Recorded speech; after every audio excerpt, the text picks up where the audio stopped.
Now bear with me on this, the butter chicken to build up a delicious, tasty, rich, thick gravy. It's gonna take a few ingredients, so get your pen and paper out because we're about to dive into it. As you can see, I've got a plethora of spices here that are all going to add up to make a beautiful sauce. I have chicken thigh here, skin off, bone off, just to make it easier. But if you wanted to cook them on the bone, that's when you know you're gonna get a lovely, sweet, tender meat. About 1 kilo to 1.5 kilos. Before I get onto the chicken, I wanna make the marinade. So about 1 cup of Greek style yogurt, a good thumb of zested or grated ginger, 3 or 4 cloves of garlic. Now garlic, when you're making these types of recipes, garlic, don't be afraid to pile it up. 4, 5, 6 cloves. It's gonna mellow out and add a rich, deep flavor. Lime juice, just get that going. Give it a little squeeze on the board, just roll it around between your palm and the board to release the juices, squeeze it straight in. Now limes have the tendency to be a little bit tighter than a lemon or harder to juice. So if you have one of these handy little things in your kitchen, don't be afraid to use them. Now it's time for one of the crucial parts, the spices. 1 teaspoon to 2 teaspoons of turmeric powder, depending on your flavor tolerance. I love turmeric powder. It's really, really good for you.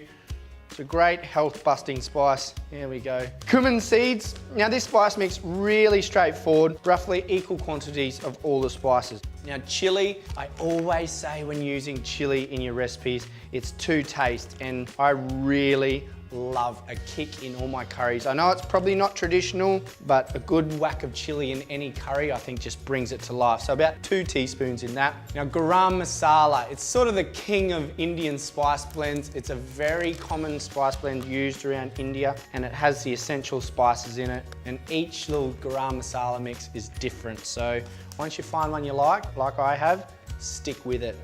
A good pinch of salt. We'll just give this a mix and look at the color of that. You can see already the start of the butter chicken. It's resembling it already and we haven't even cooked it. Now into it, put our chicken thigh. I'm using a set of tongs now. Appropriate tools for the jobs. I'm learning that in the kitchen, slowly, slowly. Just give that a toss around in that nice rich sauce. Oh, last but not least, freshly cracked black pepper. About 1 teaspoon of black pepper I find works really well in this recipe. Look at that marinade. That's enticing just as it is to me. Chicken to the side, let's build up this sauce. So in a pot, got some butter. Need butter for butter chicken. A good drizzle of extra virgin olive oil in there. That's gonna help transmit the heat from the bottom of the pot, cook off the onion and spices. 1 onion, as fine a chop as possible with your brown onion. It's just gonna cook a lot quicker. It's gonna break down quicker as well in the curry, and add a lovely sweetness to the overall dish once you cook it out. Into the pot now. We want to cook them until they're soft and translucent, but not much color on them.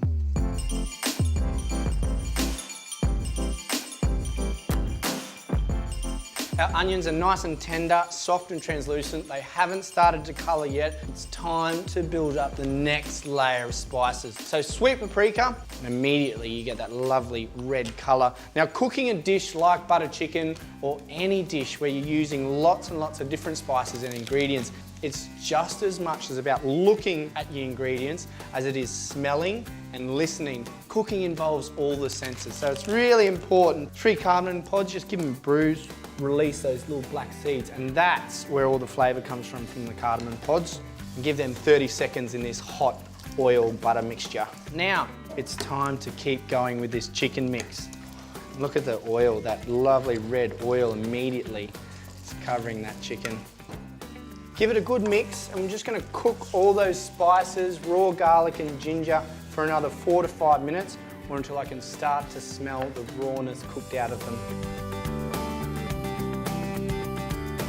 It's smelling incredible. The whole room's filled with this exotic spice smell. We have passata here, about 400 mils almond meal, a good 1.5 to 2 cups of almond meal straight in. Almond meal is great for texture in this dish, and I've seen one of my friends, Rishi Desai, who makes one of the best butter chickens I've ever had. He used to get whole almonds and put them in a blender, so this is my quick take on that. About 1 cup of chicken stock, 200 mils to 1 cup, straight in.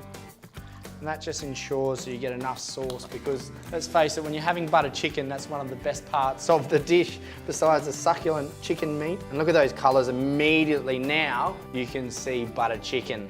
And this is where now the final spice goes in. A stick of cinnamon. I like to put it in last because I don't want to have it broken through that mix because cinnamon is one of the few spices that is a bit unpleasant to eat whole. Straight in, gently simmer that for about 30 to 40 minutes until the chicken's cooked through. And just before I'm ready to serve it, I'm going to stir through about a cup of full cream just to make it nice and rich.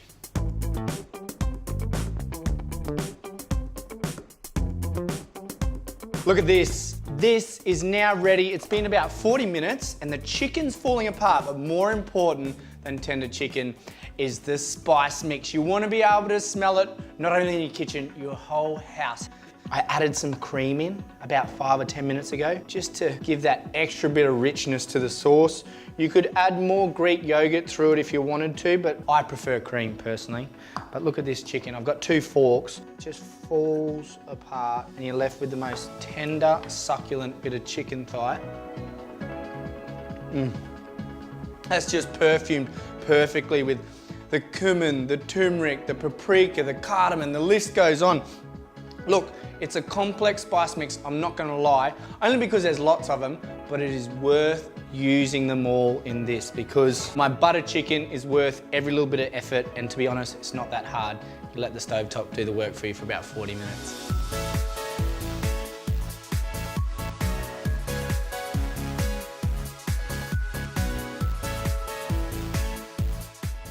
Coming up next, Trish is going to show us how to make a simple midweek pasta. I sure am, made simple with zouche dip.